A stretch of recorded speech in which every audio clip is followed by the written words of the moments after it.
ഇടുക്കിയിൽ മുതിർന്ന കോൺഗ്രസ് നേതാവിനെ വെടിവെക്കുമെന്ന് ഭീഷണിപ്പെടുത്തിയതായി ആരോപണം.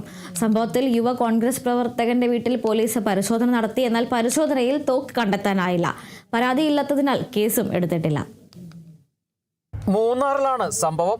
ഓഫീസിലുണ്ടായ തർക്കത്തെ തുടർന്ന് മുതിർന്ന കോൺഗ്രസ് നേതാവ് യുവപ്രവർത്തകനെ ഓഫീസിൽ നിന്നും ഇറക്കിവിട്ടിരുന്നു. പിന്നീട് ഓഫീസിലെത്തിയ മറ്റൊരു പ്രവർത്തകനോട് യുവപ്രവർത്തകൻ തൻ്റെ കയ്യിൽ തോക്കുണ്ടെന്നും ഇവരെ വെടിവെക്കുമെന്നും പറഞ്ഞതായി ആരോപണമുയർന്നു. ആരോപണമുയർന്നതിനെ തുടർന്നാണ് പോലീസ് യുവനേതാവിൻ്റെ വീട്ടിൽ പരിശോധന നടത്തിയത്.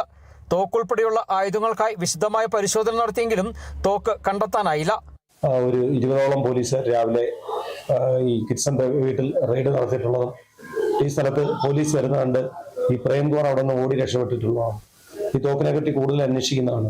INTUC ഓഫീസിൽ ഇയാൾ കയറിയിട്ട് ഈ പ്രേംകുമാർ തോക്കുമായിട്ട് കയറിയെന്നാണ് പറഞ്ഞത്. നമ്മൾ CCTV വിഷ്വൽസ് ഒക്കെ പരിശോധിച്ചു, പക്ഷെ തോക്കുമായിട്ട് കാണാൻ കഴിഞ്ഞിട്ടില്ല.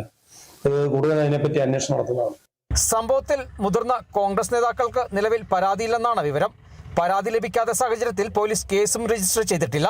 എന്നാൽ തോക്ക് സംബന്ധിച്ച് ആരോപണം ഉയർന്ന സാഹചര്യത്തിൽ പോലീസ് അന്വേഷണം തുടരുകയാണ്. Kerala vision news, Idukki.